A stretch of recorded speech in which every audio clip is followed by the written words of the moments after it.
Welcome back everyone, Sweet Battlescars here, and I am back with another unboxing video. Today we're going to look at the Monster Hunter Figure Builder Plus Volume 4.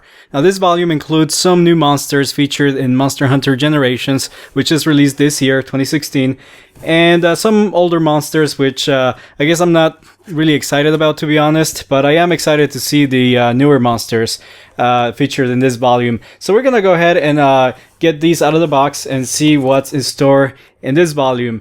So as you guys can see here from one of the boxes, in the art on the box, you can see the monsters that are featured in this volume.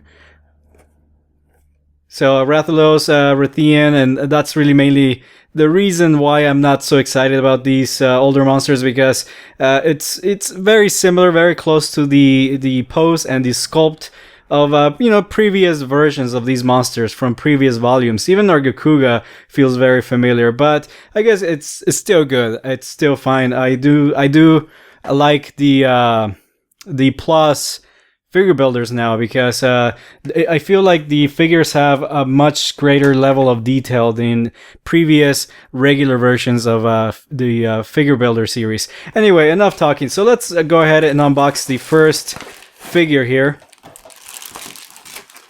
And first monster out of the box is Wraith Ian or Wraith Ian. Still not sure how to pronounce some of these monsters' names, but you know, everybody has kind of their own way of pronouncing their names, so we're gonna go with what we know. So as always, these come in several pieces. They do require some assembly.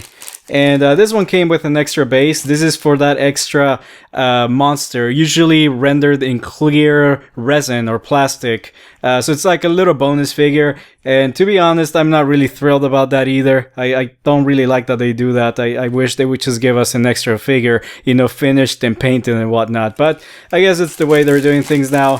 So we're just gonna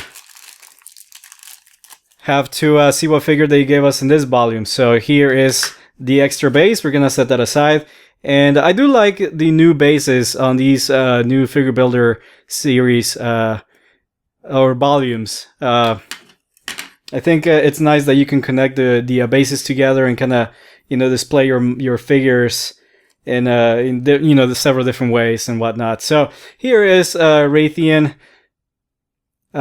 You know, the assembly isn't complicated. It's just one wing that was separate, and you just put that in, and there you go. So this is what I'm talking about. Of course, this feels very familiar to a previous version of Wraith Ian, you know, from a previous volume of the figure builders. But this figure here in this version of Figure Builder Plus feels, you know, like the quality feels a lot better. Not only the paint job, but the sculpt is very detailed. You guys can see the wing here, how meticulous they were in sculpting every little scale. The texture is just amazing on these figures. So, you know, I'm trying to get a very close shot of this so you can appreciate the texture on this monster's wing. So that's very impressive. That's you know, you do get textures in other figure builder models, but the textures on this volume is just phenomenal. You guys can see there, and the paint job is very clean. You can see the spots on her wings are very nicely painted, very accurately painted. And that goes for the rest of the figure, very nicely rendered. And I like that they've added this little flame of fire here, you know, coming out of her mouth. Very awesome little figure. So we're gonna set her on her base, and it's very easy to put her on the base, and there she goes. So first figure out of this volume. Gonna move on to the second one. You know, for each figure, I will give you my thoughts and opinions on each little figure. It's what we're here for, right? To review these. Alright, next one is Rathalos. Oops, there goes Wraith Ian. Center flying.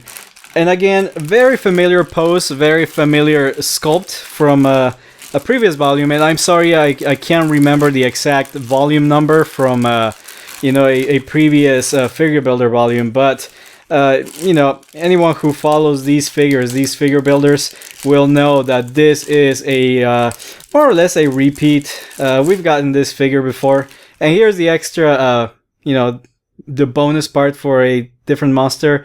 Looks like a tail or something, but again, it's just you know, a semi-translucent resin, and it's not painted or anything. So you know, it's not my favorite thing that they're doing this, but oh well, it's what they're doing now, and I keep buying them. So yeah, I'm at fault as well.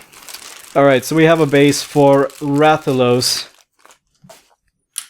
and so this one requires you to put the wings on it. So there goes that wing.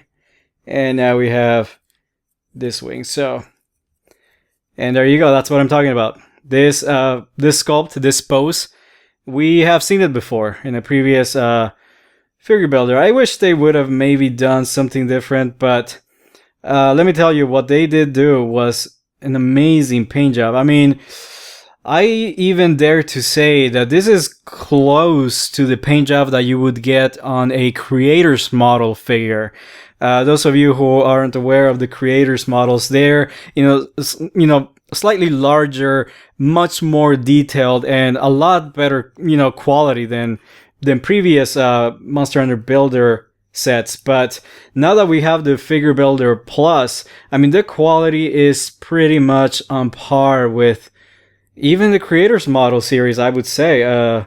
So, you know, and of course, those are very expensive figures. The price tag on those, you know, is a lot higher, you know, a little steep for a lot of people. I think those figures go for about average, maybe anywhere between $80 and $100 when they release. And then, of course, some of them have become pretty rare. So you'll be lucky if you find some of the older ones, like maybe what is it, like Lagiacrus, and I forget some of the other ones. I think they do have a Tigrex too. So some of the older ones, they might be kind of expensive now.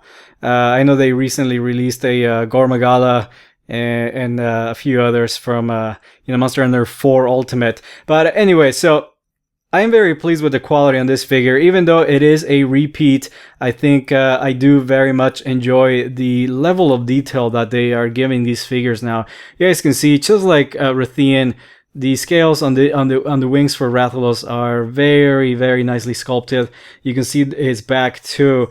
All of the details are, you know, it's a very small figure, so it's kind of hard, you know, to even see, but what you can see that it is very nice. Also, the color on this Rathalos is much more vibrant. It's more of a fiery red, and I think the camera is capturing that. It's very fiery. It's very vibrant. Very nice color for Rathalos. I do like this version a lot better than the older one. So at least there's that. So even though the pose is very similar, you know, it does feel a little different. I think maybe the position of his claws here, of its feet and its tail, might be a little different. But you know, overall, it feels very familiar. Very similar to previous poses of this for this monster. Anyway, so very pleased with the way Rathalos and Wraith Ian turned out in this volume. So we're gonna move on. We have our extra pieces there on the side for that extra figure. And this next box, again, extra piece. We're gonna open it and just put it aside for now. Looks like a body. I think I know what this monster is. We're gonna set it aside for later. Whoa, this is a very nice Lagiacrus. You guys can see here that in the bag. And of course, again, the pose, the sculpt feel very familiar, but oh man, let me tell you, this is definitely an upgrade. I do remember the previous Lagiacrus from, I think it was volume 4 of the regular figure builder. I think it was volume 4 that had a Lagiacrus like this one. And of course, now we have the volume 4 of the Plus version, but this feels really awesome.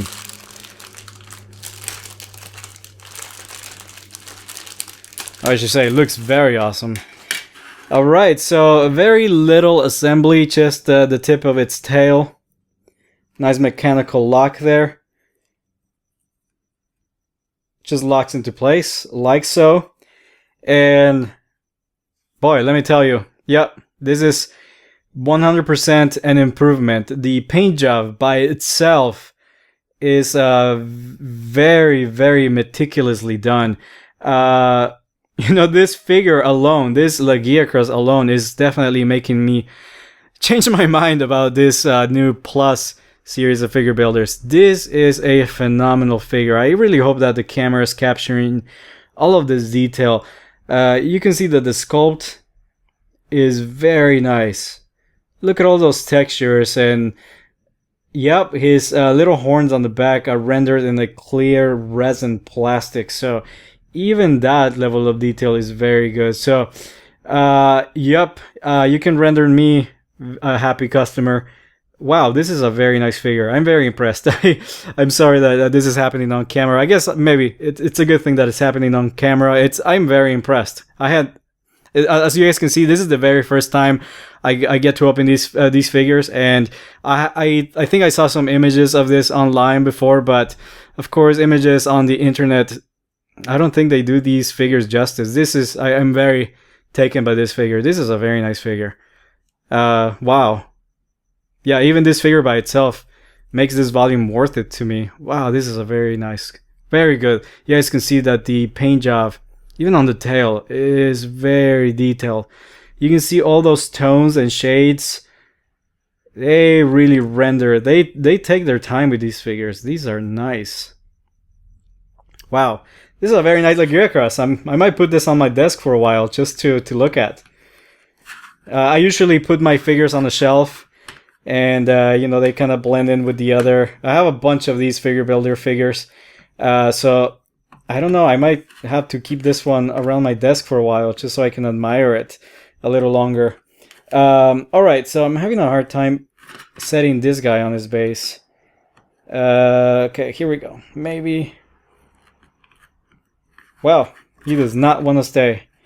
Okay, come on.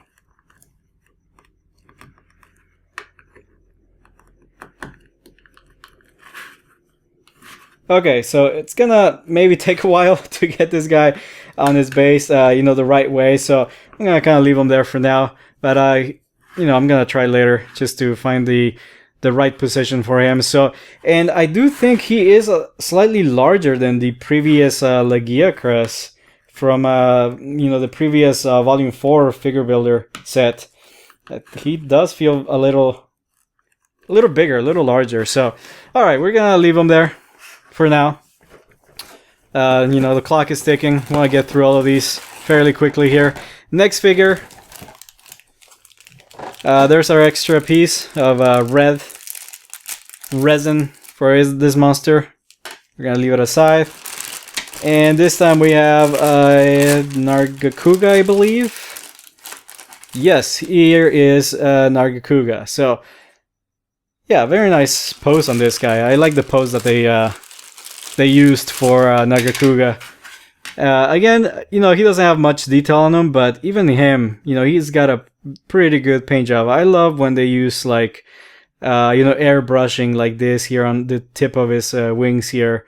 Very nice paint job on the wings. Not a lot, you know, happening in terms of color, but what is there is very nicely done as well. Hope my camera can focus. Yeah, there you go. You can see his little scales here. They're nicely rendered in several tones of like blue and like a slight greenish tone there. And of course, there's the bottom lighter areas. It's a nice figure, nice little figure. He feels a little smaller than the rest of these monsters, but yeah, it's Naga Kouga. He's not that big, so I'm not complaining. There he goes. Next figure. Oh, this one feels heavy. Alright, there goes the box. Bonus piece for the bonus monster. Looks like a head. We know who that is already. And here is a brand new monster featured in the latest Monster Hunter game, Monster Hunter Generations, or Monster Hunter Cross as it's known in Japan. And this is I'm not too familiar with this monster yet. Gamath, I believe is his name. Gamath. No, I guess it's kind of like a play on the, like a mammoth. So I guess it is Gamath. I'm gonna call him Gamath because I don't know any other way of pronouncing his name. So we're gonna call him Gamath.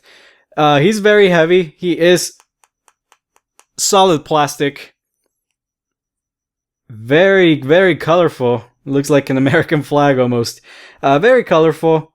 I think he lives in the snow. I don't get why he's so colorful. It won't camouflage that well. To be honest, I haven't seen him too much in-game. I haven't had too much time to play Monster Hunter Generations lately. I used to religiously play Monster Hunter 3 Ultimate and Monster Hunter Tri on the Wii, and Monster Hunter Portable 3rd, so I have a lot less time on my hands now these days, so I haven't played much of Monster Hunter Generations, to be honest, so not too familiar with this monster, but he definitely looks like, the monster in the game, and let me tell you, the level of detail on these figures is very, very nice. I'm very pleased with that. I know I keep repeating myself, and I apologize. Some of you may think that I just like talking a lot, but I really don't. I really think that these figures deserve some praise. Another nice addition to the Figure Builder Plus figures. Not a lot in terms of airbrushing and things like that, or those kind of effects, but the paint job is still nice. It's a very glossy finish. My favorite part it's his head here, this big, thick area here, very nicely painted with these natural earthy tones, for like a bone, I guess like a bone color there. All right, we're gonna put him on his base. And it looks like this is another difficult figure to kind of set in there, so might just do it later, off camera, so I don't embarrass myself, but I think I got it. There he goes. There he goes on his base. Very nice. He is heavy, so he's a very heavy figure. Very nice nonetheless.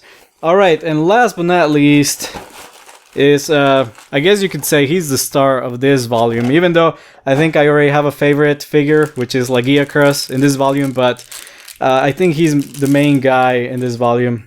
Last part for our bonus figure. And here is Glavinus or Glavinus. Again, I'm not too familiar with the pronunciation of his name, but I'm gonna call him that. He comes with an extra little peg there for, I guess, for to be able to hold him, to hold his weight properly. So it goes right underneath his tail there. And we're gonna admire the figure first for a second here. It is a nice figure, very nice, very glossy finish on him, but which I think is, it goes well with his texture. He doesn't have a lot of textures. He's a very clean looking monster, very epic looking too. The horns. Of course, he's a new addition in Monster Hunter Generations, new monster. Very cool, very, very nice colors. It's a very glossy finish, so I'm getting a lot of reflection here from my lights, but you can still see the level of detail that they put into this monster. And I like giving you guys these very extreme close-ups so you can admire the paint job and the sculpt, the textures that they give these monsters. Very nice, very good, very cool looking. Really like the way they painted the horns there. With a nice dry brushing there. Very nice dry brushing effect. His face is nicely rendered. Very clean paint job. Not a lot happening on the bottom here, but that's a very nice scaly effect. Very cool. So he's not that big of a figure, and he doesn't have any pegs on his legs. So it's really just this one peg that I guess is gonna support him. Like so, very easily on his base, and there he is. Very cool pose too. I'm really liking this pose. The sculpt, the pose is very, very well done. Kudos to Capcom for this volume. Very cool volume. I think every figure in this volume is very strong. Even individually, they're very, very, very well done. And of course, the extra figure is Glavinus, or Glavinus himself. We're gonna put them together leg and a horn there. Another leg and a horn go on this side. You can see there, horn there, leg there. It goes on this side. It goes together like so. His head. Very straightforward. And then the tail. And there is Glavinus. I'm gonna call him Glavinus. Glavinus just sounds weird to me. I'm gonna call him Glavinus. And there it is. So again, I'm not a fan of this. Not a huge fan of this. I really think that they should just give us another painted, finished figure, and maybe not a repeat of a figure already featured in this volume. Because honestly, Capcom, what am I gonna do with this? Do you expect me to paint it? I mean, I can, I guess, but why when I have this awesome finished product? Yeah. Why do I want this? Why do I need this? Explain this to me. All right, off with you. You are the bastard child of this volume. Don't want anything to do with you. This is the volume here. This is what I came for. This is what I like. I'm gonna ignore that other figure. We're gonna set him aside by himself there. Don't want anything to do with it. Very strong volume overall. Very, very cool figures. I think each of these figures, as I said, will stand very good, very well on its own, even without the others to complement it. But even together, as I said, they look very cool together. Each figure is very nicely painted, very nicely sculpted. The level of detail is just very high. So I think these new volumes of the Figure Builder series, the Plus series, they have definitely earned their name and a place in the Figure Builder series. They really do live up to their name, the Plus there, the extra Plus, because yeah, we get fewer figures in each volume, but what we do get is very high quality. You can expect very high quality figures from these volumes. Even something like this can sit on a shelf or on a desk by itself and look extremely good. Like I said, they're not as big as the Creator Model series of figures, but they stand very good on their own. They're very nicely done. Very good figures. Alright guys, that's my review of the Capcom Monster Hunter Figure Builder Plus Volume 4. I hope you've enjoyed this video. It's a little longer than I would have liked. I wish I would have, done it in a little, shorter time, but I did want to take my time and look at these figures carefully and talk about each individually. Anyway, guys, I hope you enjoyed the video. Please comment, like, share, and subscribe if you did, and stay tuned for the next unboxing video. I'll see you guys next time.